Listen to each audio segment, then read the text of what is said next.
Bulldozer, முள்வேலி, முள்ளாணி, தடுப்புகள், கண்ணீர் புகை குண்டு, ட்ரோன்ஸ்னு நம்ம ஒன்றிய பாஜக அரசு பயன்படுத்திட்டு இருக்கிறது ராணுவ பயிற்சிக்காகவோ இல்லை எதிரி நாடுகளுக்கு மேல போர் தொடுக்கிறதுக்காகவோ இல்லை. அதை தாண்டி அம்மாவுக்கு அடுத்து நம்ம 3 வேளை வயிறார சாப்பிடக்கூடிய விவசாய பொருட்களை கொடுக்கக்கூடிய விவசாயிகள் மேல 2020ஆம் ஆண்டு விவசாயிகளோட நலனுக்காகன்னு சொல்லி அவங்க கொண்டு வந்த ஃபார்ம் பில்க்கு ஆரம்பிச்ச போராட்டம் உலகம் அறிஞ்ச ஒன்றே. 2020ல் ஆரம்பிச்சது 2024 வரைக்கும் கண்டினியூ ஆயிட்டு இருக்கு. இன்னைக்கும் நம்ம விவசாயிகள் தலைநகர்ல போராட்டம் நடத்திட்டு இருக்காங்க. தங்களுடைய அரசியல் பிழைப்புக்காக ஒன்றிய பாஜக அரசு தங்களை மொத்தமா கார்பரேட் கிட்ட வித்தது ஊரறிஞ்ச கதை தான். ஆனா இன்னைக்கு விவசாயிகள் தலைநகரத்தை நோக்கி போராடிட்டு இருக்காங்க.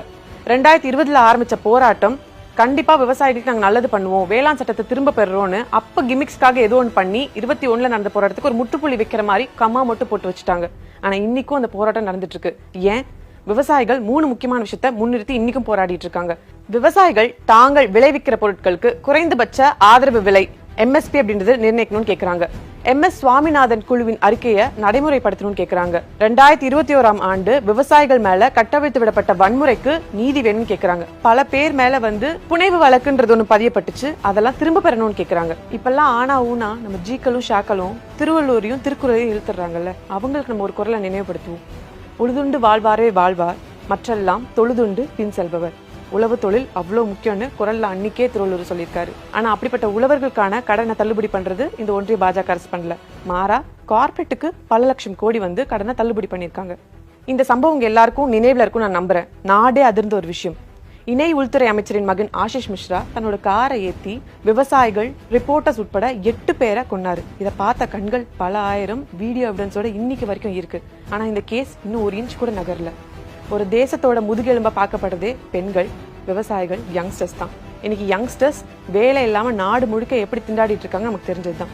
மணிப்பூர்ல ஒரு பெண்ணை நிர்வாணப்படுத்தி நடந்த காட்சிகள்லாம் நம்ம யாரும் மறந்துட முடியாது. இன்னும் பல பெண்கள், குழந்தைகளோட நிலைமை எப்படி இருக்கணும் நமக்கு தெரியல. இன்னைக்கு விவசாயிகள் தங்களுடைய குறைந்தபட்ச வாழ்வாதாரத்துக்காக போராடிட்டு இருக்காங்க. இப்படி நாடு முழுக்க பல பேர் பல விஷயங்கள்ல ஏதோ ஒரு வகத்துல பாஸ் சக்தியால பாதிக்கப்பட்டு இருக்காங்க. இதுதான் இன்றைய இந்தியாவின் நிலைமை. அப்ப நாளை இந்தியாவோட நிலைமை என்னன்றதை தீர்மானிக்கிற இடத்துல நாம இருக்கோம். அதனால்தான் மக்களே நினைவு கோர்றோம், பீவேர் ஆஃப் பிஜேபி. அனைவருக்கும் வணக்கம். என் பேரு ஹேமந்தா கணேசன். இன்னைக்கு பார்க்க ஒரு முக்கியமான விஷயம், தமிழ்நாட்டை தவிர மற்ற எந்த ஊரா இருந்தாலுமே விவசாயிகளுக்கு முதல்ல நிக்கிற இந்த திமுக பத்தி தான். தமிழ்நாட்டுல எந்த பிரச்சனையுமே இல்ல, மக்கள் எல்லாமே ரொம்ப சந்தோஷமா இருக்காங்க அப்படின்னு கணிச்ச இந்த திமுக அரசு அடுத்து மக்களுக்காக என்ன பண்ணலாம்னு யோசிக்கும் பொழுதுதான் இவங்க கண்ணில் தென்பட்டது இந்த டெல்லி விவசாயிகளோட போராட்டம். கருத்து சுதந்திரம் எல்லாருக்கும் இருக்குன்றீங்களா? கருத்து சுதந்திரம் எல்லாருக்கும் இருக்கு. ஆனா சில கருத்துக்களை யாரு பேசுறாங்கன்ற ஒரு தகுதியும் இருக்கு. இதே தமிழ்நாட்டுல பறந்தொரு விமானம் வரக்கூடாது அப்படின்னு சொல்லி விவசாயிகள் போராட்டம் பண்ணப்போ அரசிடமிருந்து எந்த ஒரு தகவலும் வரல, விளக்கமும் இல்ல. அது மட்டும் இல்லாம எந்த ஒரு மீடியாவுமே இந்த போராட்டத்தை கவரும் பண்ணல. இதுல இன்னும் கொடுமையான விஷயம் என்னன்னு பாத்தீங்கன்னா, திருவண்ணாமலையில இருக்கிற மேல்மா சிப்காட் விரிவாக்கத்துக்கு எதிராக போராடின அனைத்து விவசாயிகள் மேலையும் இதே அரசுதான் குண்டாசம் போட்டுச்சு. இப்ப கொஞ்ச நாட்களுக்கு முன்பாக கூட ரேஷன் கடையில தேங்காய் எண்ணெய் விற்க வேண்டும், அது மட்டும் இல்லாம இது எங்க வாழ்வாதாரத்தை மேலும் உயர்த்தும் அப்படின்னு சொல்லி விவசாயிகள் பாதுகாப்பு சங்கம் அரசுக்கு ஒரு கோரிக்கை வச்சுது. இந்த விஷயத்த பல நாட்களாகவே கண்ணும் காணவுமா இந்த அரசு இருந்திருக்கு. அதுக்கு எதிராக போராட்டம் பண்ண விவசாயிகளையே இதே அரசுதான் அரெஸ்டும் பண்ணுச்சு. அது மட்டும் இல்லாம தமிழகத்துக்கு தனி தரமாட்டேன் அப்படின்னு சொன்ன கர்நாடகா முதல்வர் கூட கை கோற்று கொஞ்சம் கூட கூச்சமே இல்லாம தெரிஞ்ச இந்த முதல்வரை பற்றியும் எல்லாருக்கும் தெரியும். தமிழகத்தின் நெற்களஞ்சியம் அப்படின்னு சொல்லப்படுற டெல்டால இருக்கிற விவசாயிகள் போராடும் பொழுது அவங்கள போராட விடாம தடுக்கிறதும் இந்திய அரசுதான். 2 நாட்களுக்கு முன்பாக கூட சட்டசபையில ஒரு முன்னாள் அமைச்சர் எழுப்பின கேள்விக்காக டிஎம்கேயோட லூஸ் ஸ்டாக் மினிஸ்டர் திரு துரைமுருகன் அவர்கள் ஒரு கிண்டலான பதில சொல்லியிருக்காரு. நீங்க அப்பப்போ விவசாயம் பண்ணிக்கிட்டே இருப்பீங்க, நாங்க உங்களுக்கு தண்ணி விட்டுக்கிட்டே இருக்கணுமா அப்படின்னு சொல்லியிருக்காரு.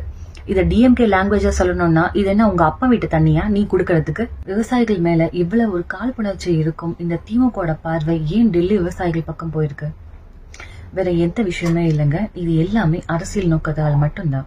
இவ்வளவு கொடுமை நடந்துட்டு இருக்க நம்ம தமிழ்நாட்டிலேயே இங்க அரசு ஒண்ணுமே பண்ணாம இப்போ டெல்லி பக்கம் போயிருக்கு. இந்த விஷயம் எல்லாமே ஒண்ணுமே இல்லைங்க, இங்க நடந்துட்டு இருக்க பல பிரச்சனைகளை மறைக்கிறதுக்காக தான். இப்ப கூட பாத்தீங்கன்னா கிளம்பாக்கம் பேருந்து நிலையத்துல மக்கள் பல கொடுமைகளை அனுபவிச்சுட்டு இருக்காங்க. இந்த விஷயத்தெல்லாம் ஏன் கண்டும் காணாம இருக்கு இந்த அரசு? இதை மக்கள் தான் கூர்ந்து கவனிக்க வேண்டும். நன்றி.